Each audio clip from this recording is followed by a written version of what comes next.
Quantos têm o coração aberto para receber a palavra do Senhor nessa manhã?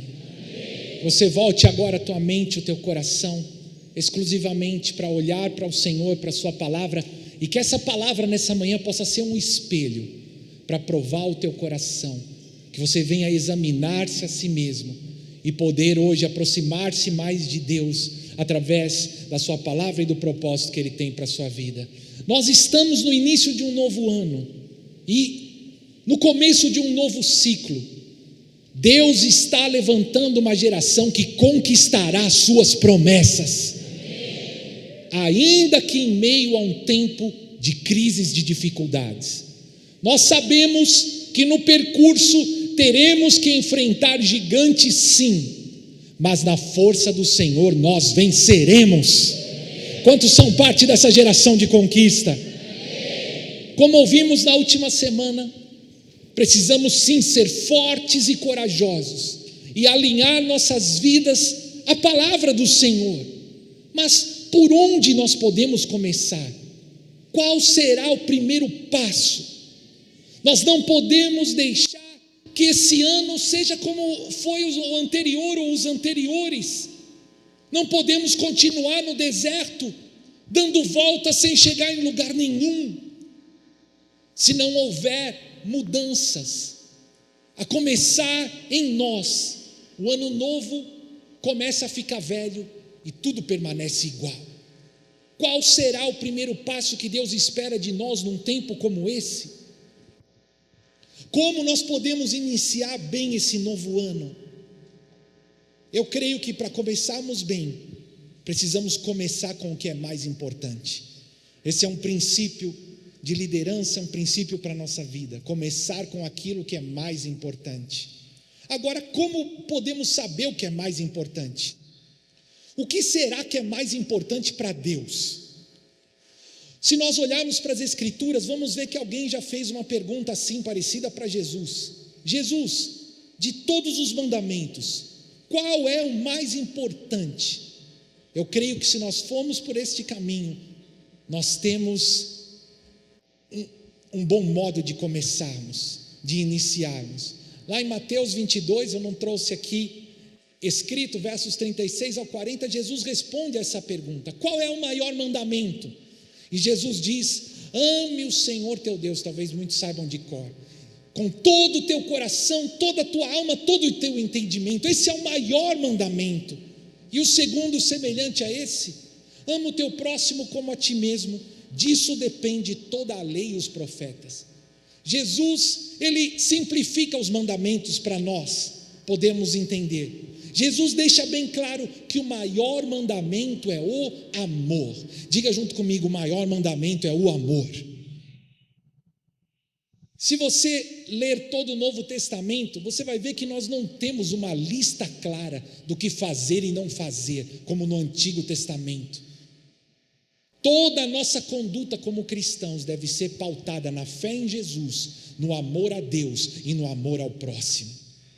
Por isso, eu quero te perguntar nessa manhã: verdadeiramente você tem amado a Deus?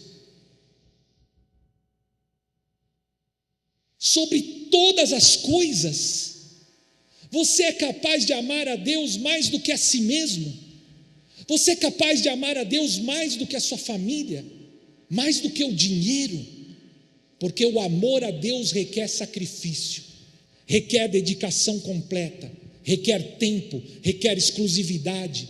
Como no matrimônio, por exemplo. Quantos casados vieram aqui hoje? O marido não pode amar a sua mulher e amar outras mulheres ao mesmo tempo, não é verdade? No matrimônio, para que o matrimônio caminhe bem, é necessário prioridade total, exclusividade, porque o matrimônio é um relacionamento de aliança, de amor, de confiança. Agora, o mesmo vale para o nosso relacionamento com Deus. Por isso a igreja é chamada a noiva de Cristo. Nosso relacionamento com Deus é como um matrimônio, uma aliança sagrada, baseada no amor, mas que requer fidelidade, compromisso, entrega, prioridade total. Eu vou te perguntar mais uma vez: é assim que você tem amado a Deus? Se sim, o próximo passo, como Jesus falou, você está pronto para sacrificar-se pelo seu irmão? Para dar a vida pelo seu irmão? Olha aí para quem está perto de você. Talvez você esteja com a sua família, olha para trás. Você está pronto para dar a vida pelo seu irmão, se for necessário? Para se sacrificar por ele? O pastor, está começando a ficar difícil. Jesus disse: um novo mandamento eu dou a vocês, João 13. Pode colocar, por favor. João 13, 34, 35. Um novo mandamento eu dou a vocês: amem uns aos outros, como eu os amei. Vocês devem amar uns aos outros. Deste modo, todos saberão que são meus discípulos, se vocês amarem uns aos outros. Nós somos reconhecidos como discípulos de Cristo pela forma com que amamos uns aos outros. Uau! Quando nós olhamos para Deuteronômio, o texto que foi citado por Jesus é o começo do Shema. Na semana passada nós lemos a segunda parte, a partir do verso 6 do capítulo 6, quando diz: as palavras que eu te ordeno estejam no teu coração, fale, ensine para os teus filhos, fale sobre ela. Lemos semana passada. Mas o verso 5 começa assim: ame o Senhor, o seu Deus, com todo. Está aqui algumas partes grifadas no texto bíblico para que você preste bem atenção. Ame o Senhor teu Deus com todo o seu coração, com toda a sua alma e com todas as suas forças. Perceba, querido, que não é uma forma qualquer de amor. A palavra que está qualificando esse amor aqui aparece 3 vezes: todo, toda, todas. 3 vezes: todo o coração, toda a alma e todas as suas forças. Perceba que não é uma parte do coração, uma parte da minha alma, uma parte das minhas forças, mas o primeiro mandamento requer tudo, todo o coração, toda a alma e todas as forças. E o que quer dizer? Nós vamos olhar um pouquinho rapidamente sobre cada um desses pontos. Em primeiro lugar, todo o coração. Diga junto comigo: eu devo amar o Senhor de todo o coração. Quer dizer, querido, que o amor ao Senhor não pode ser fingido, não pode ser da boca para fora, não é exterior, mas ele brota de dentro do coração daquele que ama. Vem da revelação do amor de Deus por mim. Eu o amo porque Ele me amou primeiro. Quando eu olho para a cruz, vejo um sacrifício, o preço que foi pago. Jesus disse: não há amor maior do que esse, aquele que dá a vida pelos seus amigos. E quando eu olho para esse amor, e o amor de Deus brota no meu coração, ele muda a minha história, muda os meus valores, muda o meu destino. O amor ao Senhor começa dentro do coração. Ele precisa pulsar em nosso coração. Vocês já viram alguém apaixonado? Sim ou não? Vocês estão tímidos hoje. Vocês já viram alguém apaixonado? Você se lembra quando você já foi apaixonado? É claro que a minha esposa, eu sou apaixonado até hoje. Quando você vê um jovem apaixonado, você vê que os olhos dele brilham, não é verdade? Ele fica sorrindo sozinho, ele fica falando daquela pessoa o tempo inteiro. Você fica um dia sem falar com aquele a quem ele ama, parece muito. Você logo percebe quando alguém está apaixonado. Tem pessoas que são apaixonadas pela profissão. Quando ele vai falar do seu trabalho, da empresa, das suas coisas, ele fica empolgado, ele fica ali animado. A mesma coisa, seus olhos brilham. Tem gente que é apaixonado pelo filho, o filho que nasceu, os bebezinhos. Eu sei que muitos são pais de bebezinhos. Ele fica ali olhando aquele bebezinho e fica todo bobo. Olha só, ele andou, deu um passo, que maravilha, olha só, comeu pela primeira vez. Ele pode ter até cara de joelho, mas para o pai, para a mãe, é a coisa mais linda do mundo.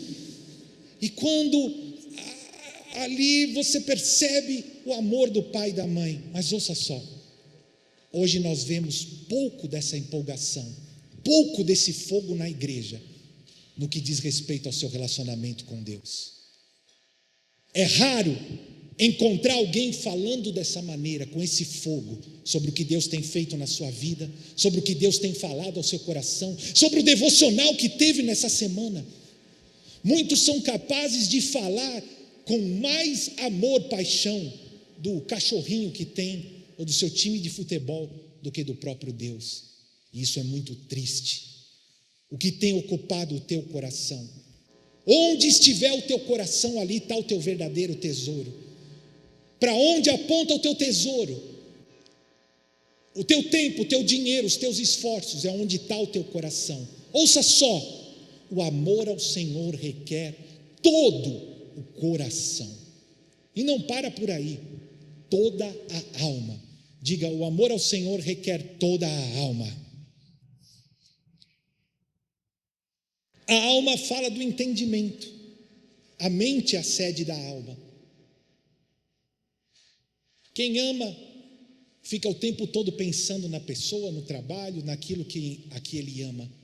O amor ao Senhor deve ocupar o teu pensamento. Tem que ocupar o teu pensamento. Isso fala do quê? Como que Deus vai ocupar o meu pensamento? Através da aplicação do estudo da palavra. O Senhor vai ocupar o meu pensamento. O amor ao Senhor tem que ocupar toda a minha alma. Fala do meu entendimento, fala da leitura, do estudo, da meditação da palavra. Nós estamos num propósito de consagração de 40 dias de meditação na palavra de Deus. Por quê? O amor ao Senhor requer toda a tua alma, requer todo o teu entendimento. Ou seja, se você ama a Deus, você deve ter um compromisso diário de leitura e estudo da palavra de Deus. O verdadeiro amor ao Senhor requer toda a alma. Eu te pergunto hoje, o que tem ocupado os teus pensamentos? O que tem ocupado a tua alma? E por último, o amor ao Senhor requer todas as forças. Requer todas as forças. Diga junto comigo, o amor ao Senhor requer todas as forças. Olha só, querido, se alguém diz que ama, mas não se esforça, o que ele está sendo? Hipócrita. Se eu falo para o meu filho que amo, mas não estou nem aí para ele, não dedico tempo para ele. Se o marido fala para a esposa que a ama, mas vê ela cansada, vê ela abatida e não faz nada, vê ela lavando a louça e não vai ajudar, e não está nem aí, vai cuidar das suas próprias coisas, que adianta dizer que ama? O amor requer esforço, requer pagar o preço, requer dedicação, requer tudo que você tem, inclusive os seus bens materiais. Quem ama não retém, quem ama dá. Quando você vê alguém da sua família, alguém que você ama com necessidade, você vai estender a mão. Nós podemos tomar o exemplo do matrimônio novamente. O matrimônio requer compromisso, fidelidade, serviço. Dá um a vida pelo bem do outro, não é assim? Agora, o nosso compromisso com Jesus igualmente é uma aliança baseada em amor. Se o marido não é capaz de olhar para a necessidade da esposa e servi-la, não é capaz de ajudar, não é capaz de estar ao lado dela quando ela precisa, que adianta ele dizer que ama?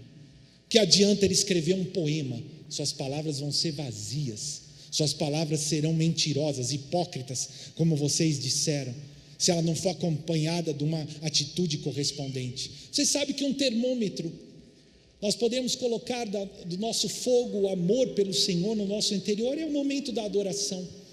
E você vê que muitos chegam atrasados ao culto, porque não valorizam tanto esse momento. Eu estava olhando lá de dentro os jovens adorando aqui, e eu cheguei aqui sexta-feira à tarde na igreja.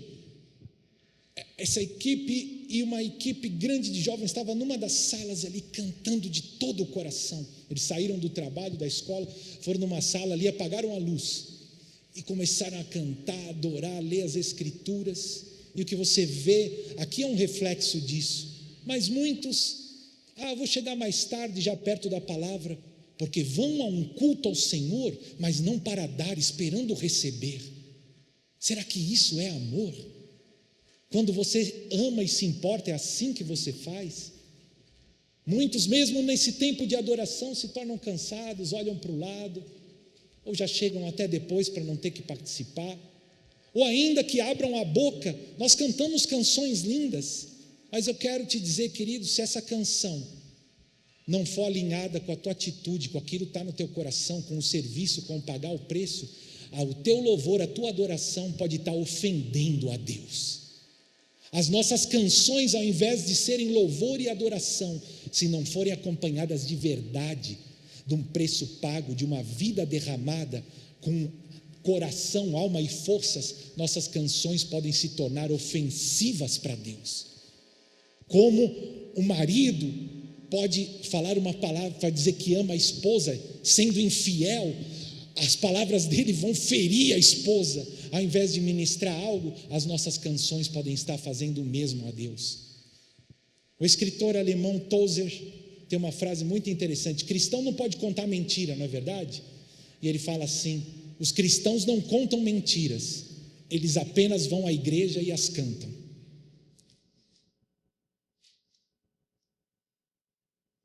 Senhor, eu te amo. Senhor, tudo que eu tenho é teu. Senhor, tudo que eu quero, você viu o que nós estamos cantando agora? Eu quero a ti e nada mais importa. É isso que de verdade está no teu coração? Você está disposto a amar o Senhor com todo o teu coração, toda a tua alma e todas as tuas forças? Aí está o perigo da religião externa, da hipocrisia. Jesus contou vamos ler Mateus 19 agora. Um texto conhecido de muitos a partir do verso 16, que diz assim: um jovem se aproximou de Jesus e lhe perguntou: mestre, o que eu farei de bom para ter a vida eterna? Por que você me pergunta sobre o que é bom? Respondeu Jesus. Há somente um que é bom. Se você quer entrar na vida, obedeça aos mandamentos. Quais? Perguntou. Jesus respondeu: não assassine, não adultere, não furte, não dê falso testemunho.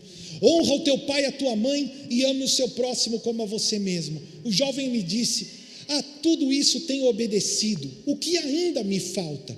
Jesus respondeu: se você quer ser perfeito, vá, venda os seus bens e dê o dinheiro aos pobres, e terá um tesouro nos céus. Depois venha e siga-me. Ouvindo isso, o jovem afastou-se triste, porque tinha muitas riquezas. O jovem rico, ele foi até Jesus, e ele julgava ser bom. Ele tinha dinheiro, ele era bem colocado na sociedade, ele achava que cumpria todos os mandamentos, mas ele falhou logo no primeiro. O jovem rico não foi capaz de amar o Senhor sobre todas as coisas. O jovem rico não foi capaz de amar a Jesus mais do que o dinheiro que ele tinha e mais do que a si mesmo. Vocês estão compreendendo a palavra de Deus hoje? Ele não foi capaz de amar o Senhor com todas as suas forças. O amor verdadeiro implica sacrifício, implica servir, implica em dar. O amor verdadeiro abrange tudo: o meu tempo, a minha vida, os meus talentos, os meus dons e também os bens materiais. Sabe por quê? Eu posso até dar sem amar, mas é impossível amar sem dar. Eu posso dar algo para alguém por obrigação sem amar, mas é impossível amar sem dar. Quando você ama alguém, você está disposto a doar-se a si mesmo. Amar integralmente implica toda a sua vida e tudo que você tem. Diga isso para quem está ao seu lado, me ajude aí a pregar. Amar integralmente implica toda a sua vida e tudo que você tem. Quantos recebem a palavra do Senhor? Eu trouxe para vocês algo interessante, diferente hoje. Mas eu quero que você agora reflita por um instante, com sinceridade. Você vai responder para você mesmo. Você se descreveria como uma pessoa totalmente apaixonada por Jesus Cristo? Com todo o coração, com toda a alma, com todas as tuas forças? Se o Senhor Jesus te pedisse o que pediu para aquele jovem hoje, você estaria disposto a segui-lo? Ou será que você está mais para alguém indiferente, descomprometido, morno, parcialmente comprometido? Será que essas palavras são mais aplicáveis para você? Para te ajudar nessa reflexão, eu trouxe uma lista que eu quero que você acompanhe junto comigo, e eu sei que o Espírito Santo vai falar ao teu coração. São 15 características É um perfil, na verdade, o perfil do cristão morno, do autor Francis Chan, do livro Louco Amor. Eu separei aqui uma parte, não é todo o capítulo, uma parte que ele descreve algumas características de um perfil, o perfil do cristão morno. Vocês podem ler junto comigo? Podem ler junto comigo? Nós vamos ler a característica, uma pequena explicação e depois um texto, olhando para o que Jesus disse, o que as Escrituras dizem sobre aquele comportamento. Enquanto nós estivermos fazendo isso, você vai examinar o seu próprio coração. Quantos aceitam esse desafio? Não é para você lembrar de alguém, pensar na igreja, no outro.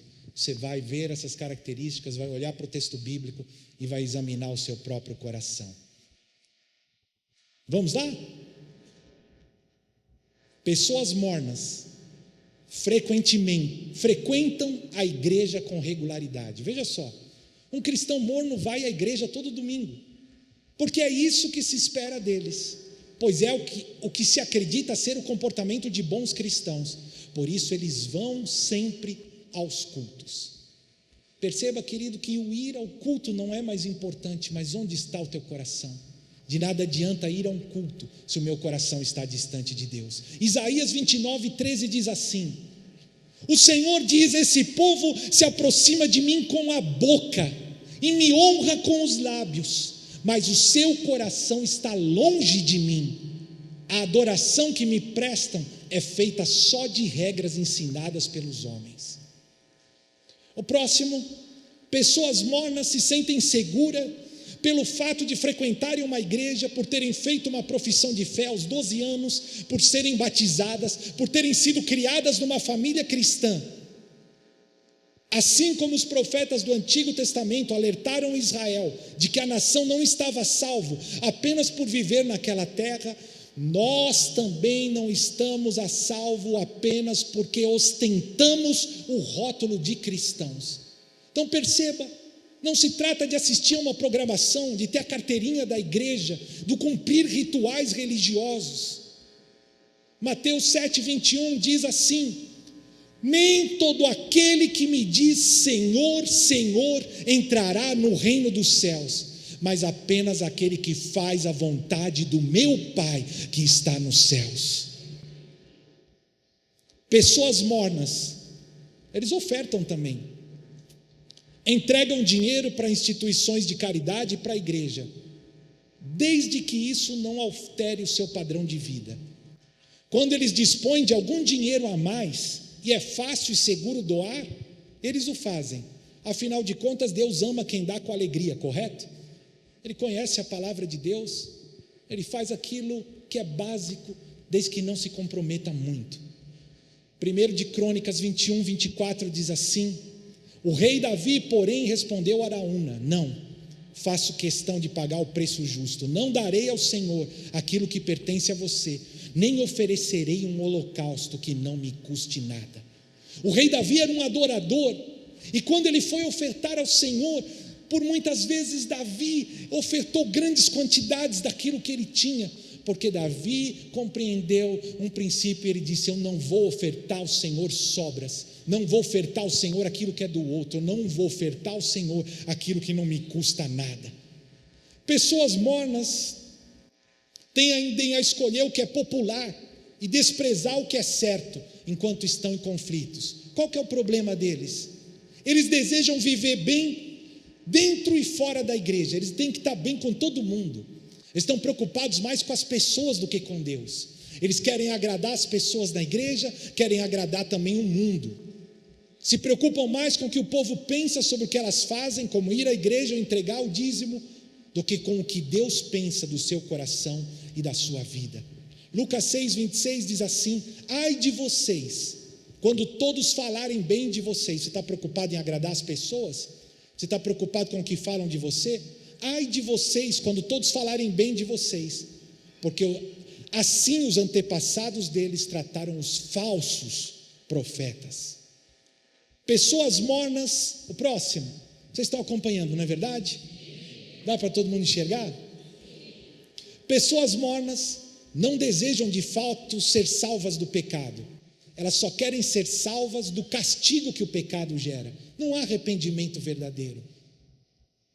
Elas têm até uma quedinha pelo pecado. Eles se arrependem só quando vê o castigo se aproximando. Eles não detestam o pecado da maneira sincera, nem se lamentam pelo que cometem. Só lamentam pelo fato que Deus vai puni-las. Gente morna não acredita muito nessa nova vida que Jesus oferece, que é melhor do que a antiga e pecaminosa. Romanos 6, versos 1 e 2 diz: que diremos então? Continuaremos pecando para que a graça aumente? De maneira nenhuma. Nós, os que morremos para o pecado, como podemos continuar vivendo nele? Então é uma contradição. Se eu nasci de novo, se o amor de Deus está no meu coração, se eu morri para o pecado, como eu não posso detestá-lo? Como eu posso continuar vivendo nele? Isso não é possível. Pessoas mornas raramente compartilham a sua fé com os seus vizinhos, colegas de trabalho ou amigos. Eles não querem sofrer rejeição, nem desejam que as pessoas se sintam constrangidas ao falar sobre coisas pessoais como religião. Preste atenção no que Jesus disse em Mateus 10. Quem, pois, me confessar diante dos homens, eu também o confessarei diante do meu Pai que está nos céus. Mas aquele que me negar diante dos homens, eu também o negarei diante do meu Pai que está nos céus. Pessoas mornas são movidas por história de gente que faz coisas radicais por Cristo. Aleluia! É bonito ver um pastor, um missionário, um apóstolo, mas elas mesmas não agem. Eles presumem, porque eles não fazem nada, eles presumem que esse tipo de iniciativa é coisa de cristãos radicais, e não para a média das pessoas.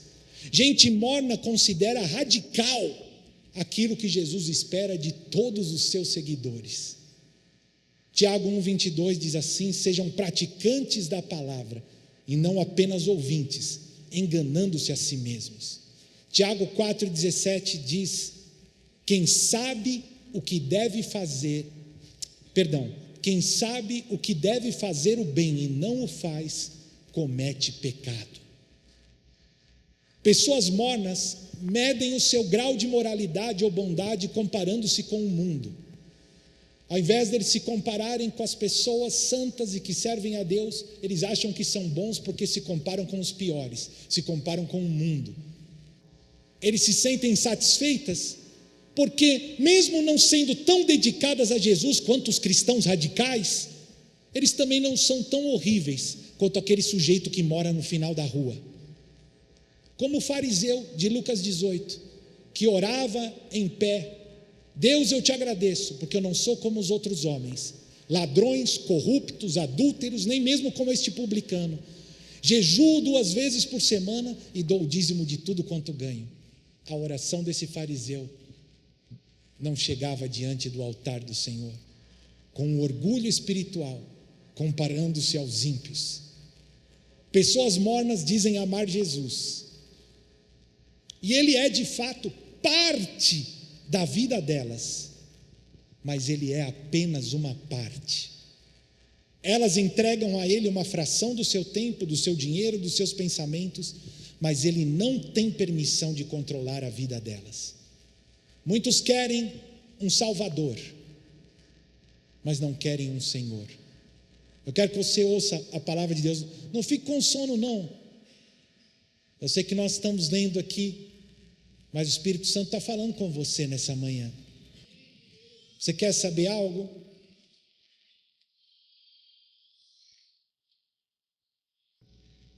Você não pode ter um Salvador sem ter um Senhor. Ou você tem os dois, ou você não tem nenhum. Muitos querem um Salvador, mas não querem um Senhor que tenha controle sobre a sua vida, a qual tenham que se submeter e obedecer. Agora veja o que Jesus disse. Quando andavam pelo caminho, um homem lhe disse: eu te seguirei por onde quer que fores. E Jesus respondeu: as raposas têm suas tocas e as aves do céu têm seus ninhos, mas o Filho do homem não tem onde repousar a cabeça. A outro disse: siga-me. Mas o homem respondeu: Senhor, deixa-me ir primeiro sepultar o meu pai. Jesus lhe disse: deixe que os mortos sepultem seus próprios mortos. Você, porém, vai e proclame o reino de Deus. Ainda outro disse: vou seguir-te, Senhor, mas deixa-me primeiro voltar e despedir-me da minha família. Jesus respondeu: ninguém que põe a mão no arado e olha para trás é apto para o reino de Deus. Perceba, querido, Jesus sempre deixou bem claro o preço para ser um seguidor. Jesus sempre exigiu prioridade total, entrega de vida, entrega total. O que faz muitos cristãos acharem que podem ser chamados cristãos, mas agirem de forma morna, de forma parcial? Jesus sempre deixou claro o preço que seria pago para ser um dos seus seguidores. Pessoas mornas amam a Deus, mas não o fazem de todo o coração, toda a alma e todas as forças. Elas garantem que tentam amar o Senhor dessa maneira, mas dizem que esse tipo de devoção total não é possível para as pessoas em geral, é coisa de pastores, de missionários e de fanáticos. Não foi isso que Jesus falou.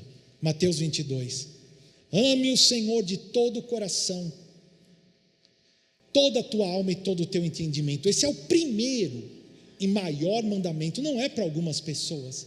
Amar o Senhor de todo o coração, alma e entendimento é o primeiro dos mandamentos. As pessoas mornas amam os outros, mas não procuram amá-los tanto quanto amam a si mesmas. Eu até amo o próximo, mas na verdade eu amo muito mais a mim mesmo. O amor das pessoas mornas funciona à base da conveniência, é seletivo. Ele costuma se apresentar envolto em amarras. Mateus 5, Jesus disse: se vocês amarem aqueles que os amam, que recompensa vocês receberão? Até os publicanos fazem isso. E se saudarem apenas os seus irmãos, o que estarão fazendo demais? Até os pagãos fazem isso. Nós estamos quase terminando. Acho que eu tenho mais 2 só, 3. Pessoas mornas pensam na vida terrena com muito mais frequência do que na eternidade no céu. A vida diária dos mornos é focada na lista de afazeres, na agenda, nas férias do mês que vem. De vez em quando, se tanto, elas param para pensar na vida por vir. Onde tem andado o teu pensamento? Na vida diária ou no céu? Filipenses 3, do 18 ao 20, diz assim: pois como já lhes disse repetidas vezes e agora repito com lágrimas, há muitos que vivem como inimigos da cruz de Cristo. O destino deles é a perdição, o seu Deus é o estômago, e eles têm orgulho do que é vergonhoso, só pensam nas coisas terrenas. A nossa cidadania, porém, está nos céus, de onde esperamos ansiosamente o Salvador e Senhor Jesus Cristo. Pessoas mornas fazem o necessário para evitar o sentimento de culpa. Elas querem fazer o mínimo necessário. Muitos perguntam assim: até onde eu posso ir sem que seja considerado pecado? Ao invés de como eu posso me manter puro como o templo do Espírito Santo. Outros perguntam: quanto eu sou obrigado a doar? Quanto eu tenho que doar? Em vez do quanto eu posso doar. Mais uma vez Davi, em 1 Crônicas 29, 14, mas quem sou eu e quem é o meu povo para que pudéssemos contribuir tão generosamente como fizemos? Porque tudo vem de ti, nós apenas te demos o que vem das tuas mãos. De novo Davi como um adorador, que sabia que a sua vida e tudo que ele tinha provinha de Deus. Pessoas mornas não vivem pela fé. A vida delas é estruturada de forma que nunca tenham de viver pela fé. Elas não precisam confiar em Deus se alguma coisa inesperada acontecer, porque eles já têm uma conta na poupança. Não precisam da ajuda de Deus, porque eles já fizeram um plano de aposentadoria. Não buscam com sinceridade viver da maneira que o Senhor deseja, porque a vida que levam está toda bem planejada e mapeada. Eles não dependem de Deus a cada dia. A geladeira está cheia de comida e, de maneira geral, a saúde está boa. A verdade é que a vida dessas pessoas não seria muito diferente se de uma hora para outra resolvessem parar de crer em Deus. Uau! Lucas 12, do 16 adiante, Jesus disse assim: então lhes contou uma parábola. A terra de certo homem rico produziu muito, e ele pensou consigo mesmo: o que eu vou fazer? Não tenho onde armazenar minha colheita. Então disse: já sei o que vou fazer. Vou derrubar os meus celeiros e construir outros maiores. Ali eu guardarei a minha safra e os meus bens. E eu direi a mim mesmo: você tem grande quantidade de bens armazenados para muitos anos. Descanse, coma, beba, alegre-se. Contudo, Deus lhe disse: insensato, essa mesma noite a sua vida lhe será exigida. Então quem ficará com o que você preparou? Assim acontece com aquele que guarda para si riquezas, mas não é rico para com Deus. Todos vivemos tão preocupados com as riquezas deste mundo, o quanto você tem pensado na eternidade, o quanto você tem procurado ser rico para com Deus. Se a tua vida for chamada hoje, se eu ou você formos chamados hoje, o que você terá para apresentar diante de Deus? Agora sim é o último. Pessoas mornas provavelmente bebem e suam menos do que as outras.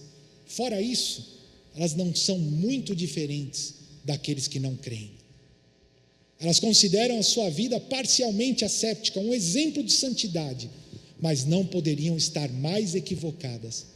Ai de vocês, mestres da lei e fariseus hipócritas!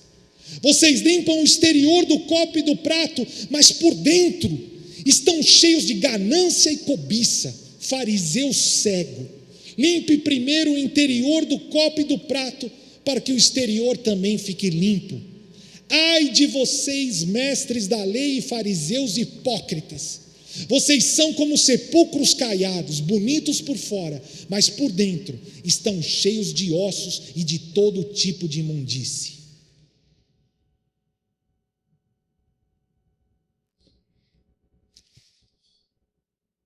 Querido, eu quero que agora você use a palavra de Deus, os textos que nós lemos, como um espelho para o teu coração, e que você responda para você e para Deus, que tem os olhos postos sobre você nessa manhã.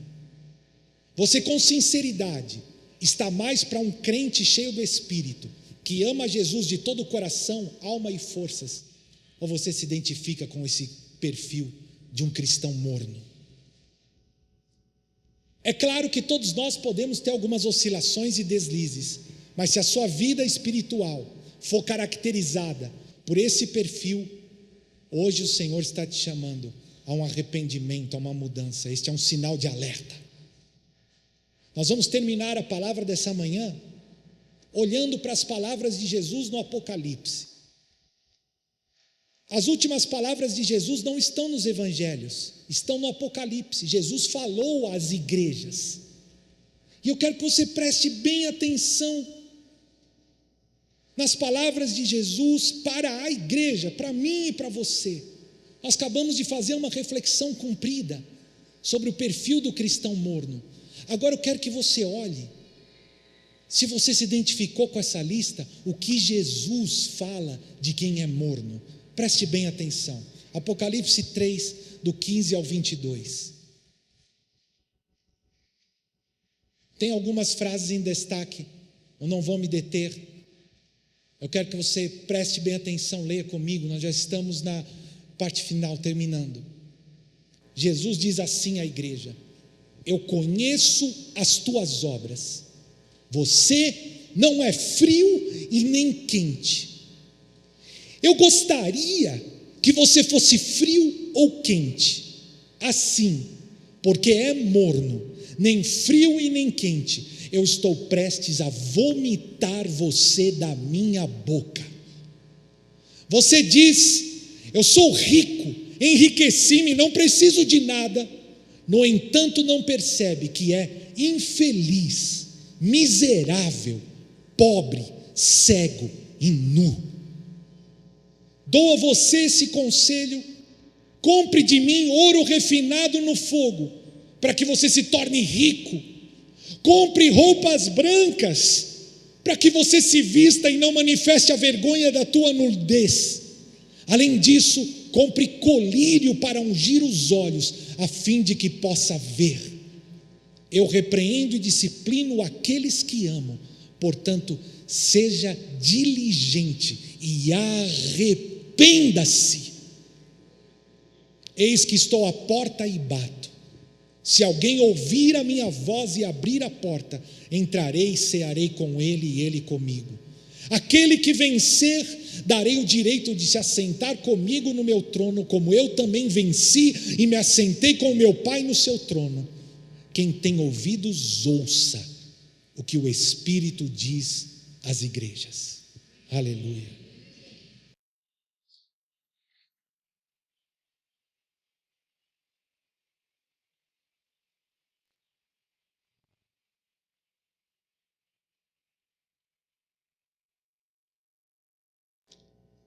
Morno. Jesus disse: melhor que você fosse frio, melhor que você fosse um ímpio que nunca teve a oportunidade de conhecer a Deus, do que ouvir a voz de Deus semana a semana e não ter mudança de vida, não ter um relacionamento profundo e verdadeiro com Deus. E Jesus diz: olha, esse tipo de atitude de religiosidade externa, de hipocrisia, me causa náusea, me causa enjoo. Eu estou a ponto de te vomitar da minha boca. Acho que não tem palavra mais forte do que essa. Será vomitado, expurgado, eliminado, lançado fora da presença de Jesus na eternidade. Você está entendendo, querido, a palavra do Senhor nessa manhã? Pare para pensar, o que nós acabamos de ler na Escritura são palavras claras de Jesus. Ouça só, a verdade é que nem sequer existe um cristão morno. As palavras cristão e morno nem deveriam estar na mesma sentença, porque elas não combinam. Na verdade, o morno não é um cristão verdadeiro, e no dia do juízo ele será lançado fora. Será vomitado. O morno pensa, o religioso pensa que é rico. Eu temo a Deus, eu vou à igreja toda semana, eu até dei o meu dízimo o ano inteiro. Ele pensa que está indo muito bem, porque ele se compara com um ímpio, mas ele não chega nem perto daqueles que servem a Deus, que têm um compromisso verdadeiro com Deus. Por isso ele está no meio do caminho, é um morno. E Jesus diz para ele palavras fortes. É um infeliz. Há uma outra versão que diz desgraçado, miserável, pobre, cego e nu. Essa é a verdade espiritual. Ou seja, não é um cristão verdadeiro. Ouça bem, não é salvo. No dia que o Senhor vier, ou quando se encontrar com Ele, será eliminado, será vomitado, será lançado fora da graça. Em palavras bem claras, será lançado no inferno, apesar de não ter faltado nenhum culto do ano, apesar de ter ido a todas as células do ano, será apartado da presença de Jesus na eternidade. É muito sério, querido.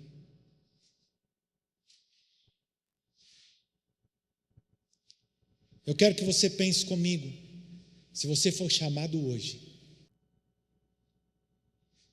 se Jesus voltar hoje, ou te chamar hoje, nenhum de nós sabe se a nossa vida vai acabar. Qual é o nosso último dia? Se esse for o teu último dia de vida, porque a nossa vida é como um sopro. Qualquer um de nós pode ser chamado hoje, ou pela volta de Jesus, ou pela morte. Basta um deslize e a nossa vida nesse mundo acaba. E é muito triste pensar que muitos tiveram toda a oportunidade, ouviram a palavra de Deus semana a semana por anos, mas passarão a eternidade em condenação, distantes de Deus. Jesus diz: olha, eu tenho um conselho para você. Se preciso, vende o que você tem para comprar o que tem valor de verdade, ouro refinado.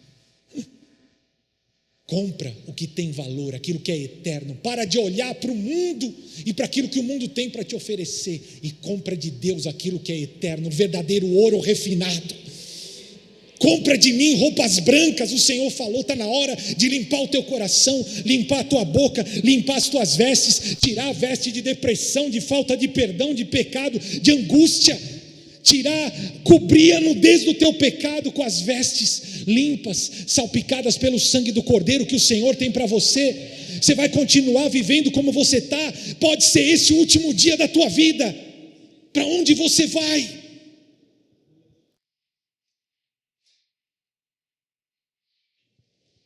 Se você está sendo disciplinado, Jesus disse, não fique triste, porque eu disciplino aquele a quem amo. Se você está aqui nessa manhã e está ouvindo essa palavra, é porque ainda há esperança para você. O Senhor diz de maneira clara, nós acabamos de ler, seja diligente e arrependa-se. Muda o teu caminho hoje. Eis que estou à porta e bato. Nós falamos essa palavra para as pessoas do mundo que vão conhecer Jesus, mas ela foi escrita para a igreja. Jesus está na porta hoje do teu coração batendo. E Ele diz para você, basta você ouvir e abrir a porta, e Ele entrará e firmará uma nova aliança com você hoje. Quem tem ouvidos para ouvir, que ouça a palavra do Senhor. Sabe, querido, com tudo isso, eu não quero que você saia daqui sentindo remorso, culpa, porque o remorso e a culpa não resolvem. Alguém que se sente culpado, ele vai e muda por um tempo, daqui a pouco volta a fazer o que estava fazendo antes. Não adianta você encher o seu coração de culpa, acusação ou remorso. Não é isso que Deus quer. Nós precisamos hoje, são as últimas palavras, me darem 2 minutos. Arrependimento genuíno e a revelação do amor de Deus expresso para você na cruz do Calvário. Nós começamos falando sobre o amor e vamos terminar falando sobre o amor, porque a saída está no amor. A saída está em você compreender o amor que Deus tem por você. Há um Deus que te ama e por isso Ele tem ciúme de você. Há um Deus que te chama para perto dEle, para viver de acordo com o seu propósito. Há um Deus que te ama tanto que deu o seu único filho por você. Jesus também disse, não existe amor maior do que esse, do que dar a vida pelos seus amigos. Jesus preferiu abrir mão de tudo e morrer por você, do que passar a eternidade distante de você. A saída está no amor de Deus. Você só vai ser capaz de amar o Senhor com todo o coração, alma e forças quando você puder olhar para a cruz e ter a revelação do amor que Ele tem por você.